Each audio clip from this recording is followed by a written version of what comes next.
নমস্কাৰ শ্ৰদ্ধা ছাৰ বাইদেউসকল আপোনালোক সকলোকে মই মোৰ ইউটিউব চেনেল নলিনী কান্ত ডেকালৈ স্বাগতম জনাইছোঁ টিচাৰ ট্ৰেন্সফাৰ মেনেজমেণ্ট ছিষ্টেম চমুকৈ HRMS ত আপোনালোকৰ যেতিয়া নামটো এন্ট্ৰি কৰিব আৰু এপ্ৰুভ হ'ব তাৰ পিছত আপোনালোকে সিঙ্গল ট্ৰান্সফাৰ আৰু মিউচুৱেল ট্ৰান্সফাৰ এপ্লাই কৰিব পাৰিব এই কথাটো ইতিমধ্যে আপোনালোকে গম পাইছে এতিয়া আপুনি যদি কিবা কাৰণত নতুন আৰু আপুনি যদি HRMS ত এতিয়ালৈকে আপোনাৰ নামটো এন্ট্ৰি কৰা নাই বা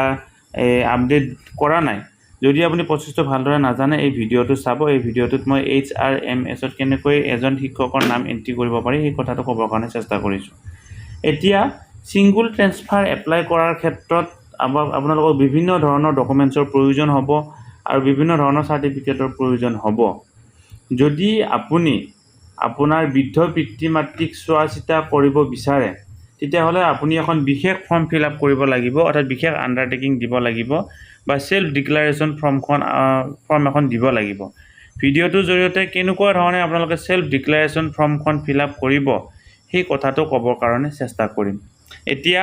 আপোনালোকে যেতিয়া টিচাৰ ট্ৰান্সফাৰ মেনেজমেণ্ট ছিষ্টেম চমুকৈ HRMS ৰ পৰ্টেলটো খুলিলে আপোনালোকৰ এনেকুৱা ধৰণে আহিব dashboard profile mutual transfer request আৰু জেনাৰেল ট্ৰান্সফাৰ আপুনি জেনাৰেল ট্ৰান্সফাৰত ক্লিক কৰি দিয়ক ক্লিক কৰি দিয়াৰ লগে লগে তলত চাওক আপোনালোকৰ ৰিকুৱেষ্ট বুলি এটা অপচন আহিছে আপোনালোকে এই ৰিকুৱেষ্ট অপচনটোত ক্লিক কৰি দিয়ক যেতিয়া আপুনি ৰিকুৱেষ্ট অপচনটোত ক্লিক কৰিব ক্লিক কৰাৰ লগে লগে আপোনালোকৰ এনেকুৱা ধৰণে পেজ এখন খোল খাব আৰু তলৰ ফালে যেতিয়া যাব ইয়াতে চাওক teacher checking transfer to district block এনেকুৱা ধৰণে আহিব এতিয়া মই আপোনালোকক এই কথাখিনি প্ৰেক্টিকেলি দেখুৱাই দিবৰ কাৰণে চেষ্টা কৰিম কেনেকৈ এখন আন্ডাৰটেকিং বা self declaration form fill up কৰিব লাগে বা আপলোড কৰিব লাগে বা সেলফ ডিক্লাৰেশ্যন ফৰ্মখন কেনেকুৱা ধৰণৰ হয় সেইটো দেখুৱাই দিবৰ কাৰণে চেষ্টা কৰিম ধৰা হ'ল আপুনি কি কৰিছে যিকোনো এখন জিলাত যাবৰ কাৰণে বিচাৰিছে হোজাইলৈকে যাব ঠিকে আছে হোজাইত গ'ল যিকোনো এটা ব্লকত যাব আপোনালোকৰ ধৰা হ'ল হোজাই লংকাত যাব গ'ল যোৱাৰ পিছত আপুনি এতিয়া ইয়াতে চাওক আপোনাৰ অপচন আছে এই গ্ৰাউণ্ডছ ফৰ ট্ৰান্সফাৰ বিভিন্ন গ্ৰাউণ্ডছ আছে গ্ৰাউণ্ডছত আপুনি সিলেক্ট কৰিব পাৰে ইয়াৰে এটা গ্ৰাউণ্ড হৈছে আপোনালোকে ইয়াতে চাওক to look after elderly parents আপুনি ইয়াতে ক্লিক কৰি দিয়ক যেতিয়া আপুনি টু লুক আফটাৰ এল্ডাৰলি পেৰেণ্টছত ক্লিক কৰিব ক্লিক কৰাৰ লগে লগে আপোনালোকৰ এই ডকুমেণ্টছ টাইপত যেতিয়া যাব গৈ সিলেক্ট ডকুমেণ্টছত যেতিয়া যাব তাত আপোনালোকৰ দুখন ডকুমেণ্টছ দিব লাগিব এখন হৈছে এই ৰিলেশ্যন সাৰ্টিফিকেট উইথ পেৰেণ্টছ আপোনাৰ পিতৃ মাতৃৰ লগত সম্পৰ্ক আপোনাৰ যে তেখেত পিতৃ হয় সেই সম্পৰ্ক সাৰ্টিফিকেটখন দিব লাগিব দুই নম্বৰতে সেলফ ডিক্লাৰেশ্যনখন দিব লাগিব এতিয়া আপুনি কি কৰক সেলফ ডিক্লাৰেশ্যনখনত ক্লিক কৰি দিয়ক সেলফ ডিক্লাৰেশ্যনত ক্লিক কৰাৰ লগে লগে ইয়াতে চাওক ডাউনলোড ফৰ্ম বুলি এটা অপচন আহিছে আৰু এই ডাউনলোড ফৰ্ম নামৰ যিটো অপচন এই অপচনটোত ক্লিক কৰাৰ লগে লগে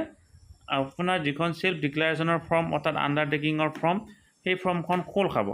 মই ডাউনলোড অপচনটোত ক্লিক কৰি দিছোঁ ক্লিক কৰি দিয়াৰ লগে লগে আপোনালোকে এই ডাউনলোড যেতিয়া কৰি দিয়াৰ লগে লগে আপোনালোকৰ চাওক সেই ফৰ্মখন আপোনালোকৰ সন্মুখত খোল খাব আৰু এইখন হৈছে সেলফ ডিক্লাৰেশ্যন বা আন্ডাৰটেকিঙৰ ফৰ্ম ইয়াতে ওপৰত চাওক প্লেচ আছে ডেট আছে এইখন আন্ডাৰটেকিং শ্ৰীমতী আপোনাৰ নামটো হ'ব সন অফ আপোনাৰ দেউতাৰ নামটো হ'ব বা মাৰ নামটো হ'ব নেটিভ অফ হাউচ নম্বৰ আপোনালোকৰ হাউচ নম্বৰটো দিলে ভিলেজ দিলে এৰিয়া দিলে পঞ্চায়ত দিলে পুলিচ ষ্টেচন দিলে পোষ্ট অফিচ দিলে পিন নম্বৰ দিলে ডিষ্ট্ৰিক্ট দিলে ষ্টেট দিলে এইখিনি জানিব আপোনালোকে তাৰপিছত প্ৰেজেণ্টলি ৱৰ্কিং এজ ক'ত কাম কৰি আছে লগতে ডেজিগনেশ্যনটো দিব লাগিব অৰ্থাৎ assistant teacher Hindi teacher science teacher তাৰপিছত নেম অফ স্কুল বিদ্যালয়খনৰ নাম এডুকেশ্যন ব্লক শিক্ষাখণ্ড ডিষ্ট্ৰিক্ট তাৰপিছত এইখিনি হোৱাৰ পিছত do hereby declare that my father Shri আপোনাৰ মা দেউতা অমুক এজ ইমান্ন and my mother Shri age ইমান্ন মা আৰু দেউতা দুজনৰ কাৰণে আপোনালোকে ইয়াতে দিব পাৰিব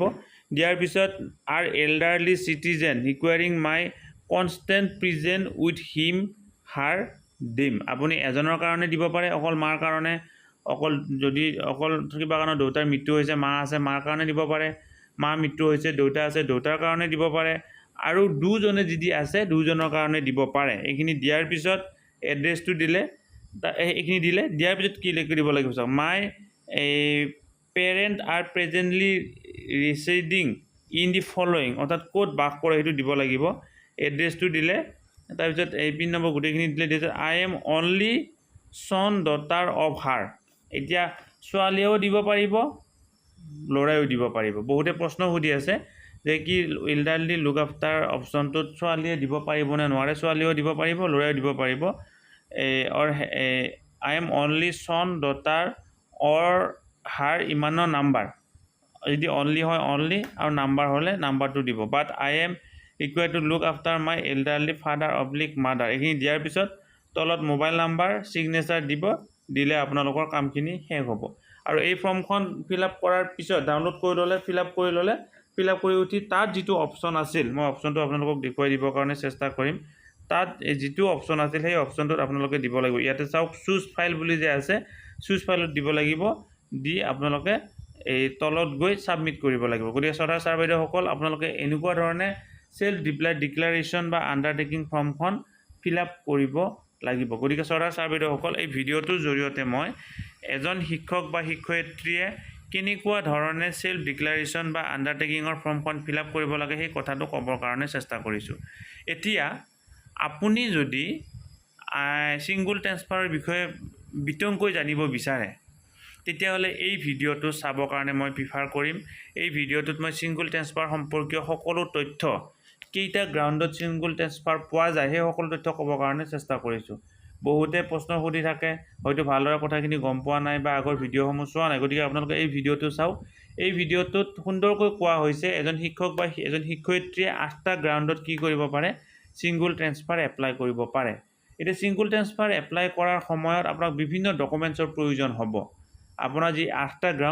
গ্ৰাউণ্ডৰ কাৰণে বেলেগ ডকুমেণ্টছৰ প্ৰয়োজন হ'ব আৰু কিছুমান ডকুমেণ্টছ উলিয়াবৰ কাৰণে কম সময় লাগে আৰু কিছুমান ডকুমেণ্টছ উলিয়াবৰ কাৰণে বেছি সময় লাগে আপোনালোকে এই ভিডিঅ'টো চাওক এই ভিডিঅ'টোত মই সুন্দৰকৈ বৰ্ণনা কৰিছোঁ কোনটো